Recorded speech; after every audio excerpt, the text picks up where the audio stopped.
Good afternoon mga idol. Welcome back sa channel.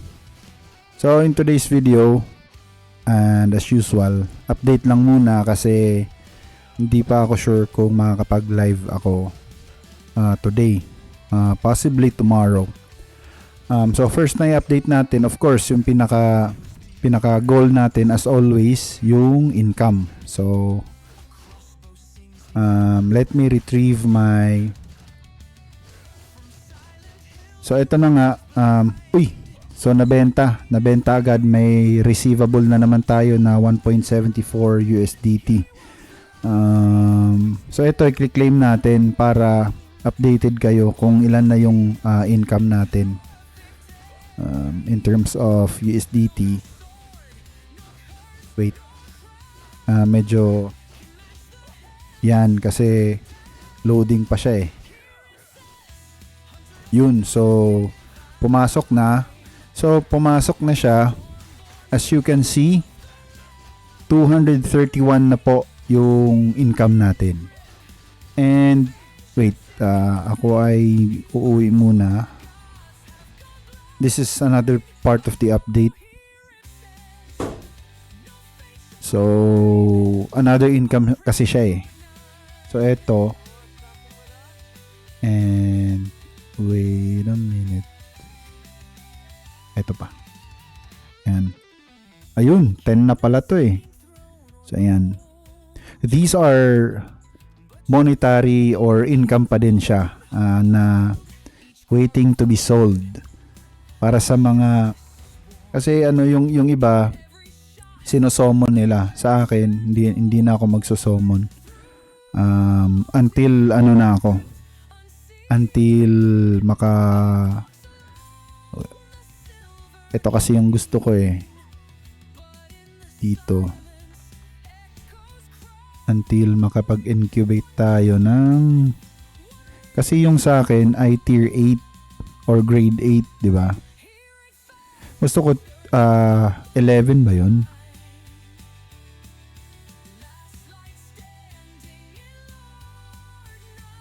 or 10? Ito 10, critical. Yung critical, ito yung hinahabol ko talaga, yung critical. Kasi crit build tayo. Great sword, big damage. So pag nag-critical, talagang ano, 'di ba? Kontento talaga. Sorry, medyo maingay. Daming may sports car dito sa amin. Kapag Sunday talaga, dun sila naglalabasan, sports car, sports bike, sobrang ingay. Anyway, so wait ha, medyo nawala tuloy ako. So ito, again, ibebenta natin to and wala pang presyo kasi I'm still planning kung i-ano ko siya, i-appraise or not. So, dyan na muna yan. Pero, pinakita ko lang dyan kasi para updated kayo na nakaloot tayo ng legendary armor. Hindi naman siya ganun kamahal. As of now, mga around 500 na lang siguro yung price niya. And for this one, gawa tayo ng temporal piece box. Yung paborito ko, again, tier 3. Yan. And then, gawa tayo ng eto. Human Cell number 13. Yan. And then, yun lang. Yung iba kasi walang price yan. Yung ito, hindi naman siya ganun kamahal. So yun yung mga pwede nating ibenta. Ito kanina sa sa black market. Wala, susomon ng kargador. 3 panadero. So yun, in terms of income, 234 na yung na-earn natin. unfortunately, nabenta na siya. Kasi like I said, as long as hindi siya bare hands, as long as hindi siya battle shield, willing akong bilhin yung either legendary or yung precursor. So, tignan natin sa Cirrus.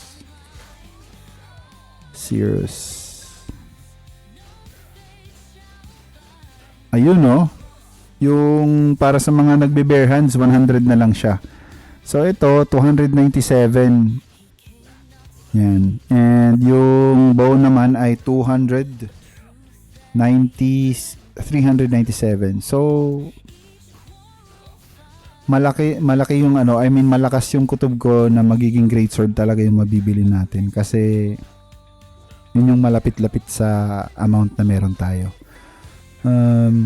Second way of acquiring is dito sa Elsera. Tingin tayo kung may nagbebenta ng plus 12. Wale.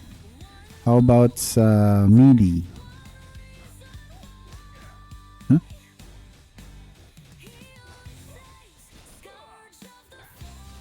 Gauntlet pa rin. Sa walang great sword na binebenta. How about Blackthorn? Wala.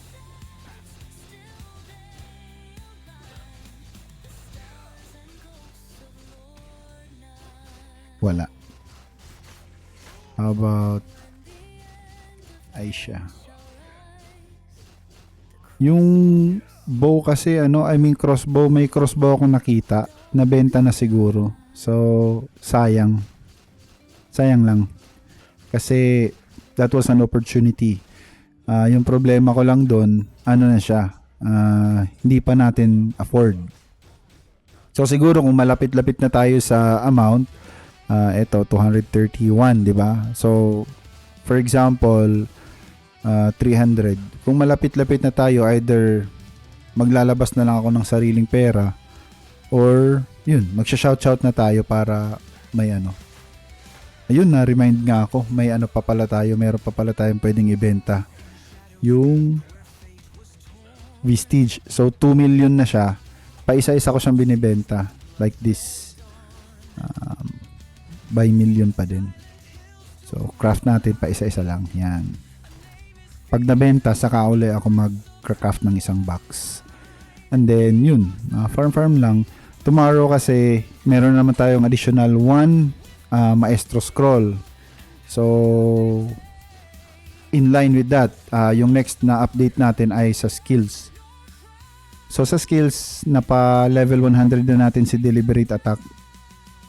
I did not expect na ganito kakunat si Greater Recovery Potion. Grabe ang kunat niya. Ngayon, syempre, naka-leech yung active. Pero kapag AFK na ako, like, yes, AFK tayo ngayon. Pero yung AFK na magdamag, Greater Recovery Potion yung nilalagay ko dyan. Talagang ang kunat niya. Isipin mo, nasa 595 na bitin. And another thing, ipapa-level 90 and eventually magiging 100 natin si Cutting Strike and Fire Spirit. Along with that, syempre hahabol si Gumball. Si Gumball ay hindi ko pa ginagamit ngayon kasi nagfa-farm ako para mas mabilis kong ma-achieve yung 500 over 500k na Vestige of Fall. Afterwards, balik na ako sa TOT, third floor. Doon ako doon ako na magfa-farm sa third floor. Ano pa ba? I wanna give a huge shout out. Na-appreciate ko talaga. May mga nanonood din pala sa sa videos natin. Specifically wait, pull up ko lang. And shout out kay Boss Catpus. Thank you for watching my live videos and also my videos na yung mga guide. Take note na those guides are based on my experience, and sometimes if I do have a reference, I give credit naman. Another one is Shortcake 1. Sabi niya, hello po, shout out po sa next video.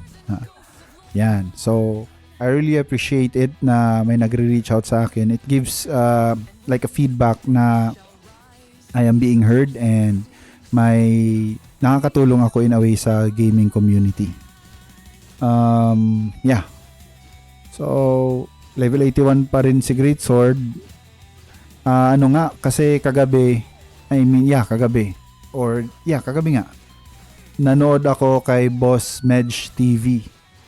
Kasi idol ko rin siya eh. And hindi na siya Great Sword. So sabi ko, nako, hindi na siya Great Sword. So does this mean that I'm going to shift to SNS na? Kasi SNS na siya ngayon eh. Well, SNS naman ang talaga ako dati when I had my crossbow pa. Yan.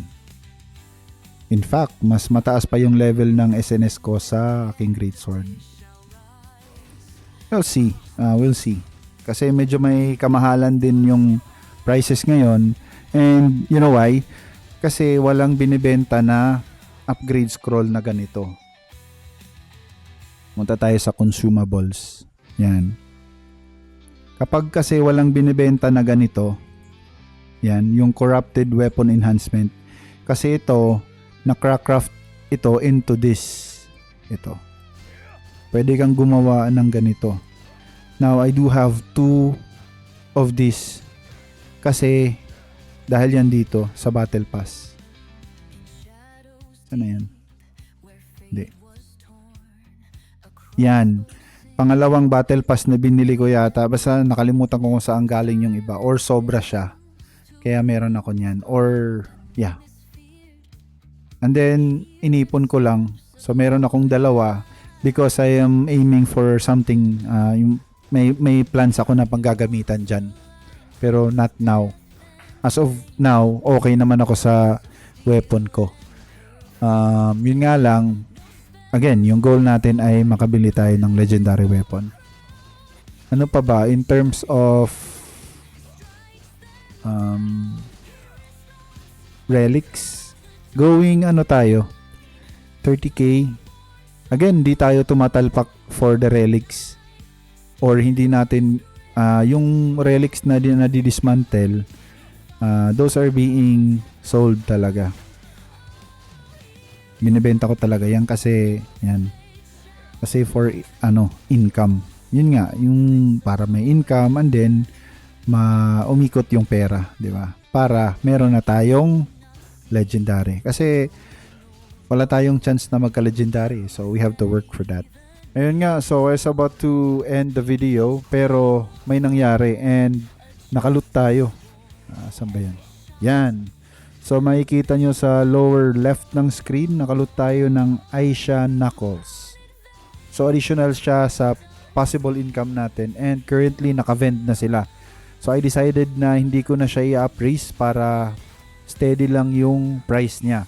Kasi what if pangit talaga lang yung lumabas? For example, 400 siya ngayon, baka mas mabenta pa siya ng lower than 400. So I did not gamble na lang. And then ito, yung Aisha Knuckles, sana mabenta. Ito yung culture cell. So nabenta na pala yung kakalagay lang natin na temporal piece na benta agad, as well as the Vestige of Fall.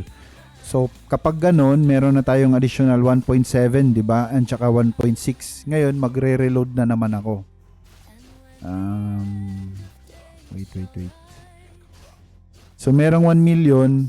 Sorry, di ko muna siya gagalawin kasi bukas yung Maestro Scroll, so para may pambili ako, di ba? So reserba muna siya diyan. Pero ganun lang yung ginagawa ko. Pag nabenta yung 1 million, saka uli ako magcraft ng another next na na ganito. Yun. So yun lang kasi I was about to end the video tapos yun nga, nag-loot. Kaya ituloy ko na lang para in continuity na lang din siya sa kasi sayang naman kung hindi natin ma-include sa video na to. Alright? Good morning, happy Sunday, and keep grinding.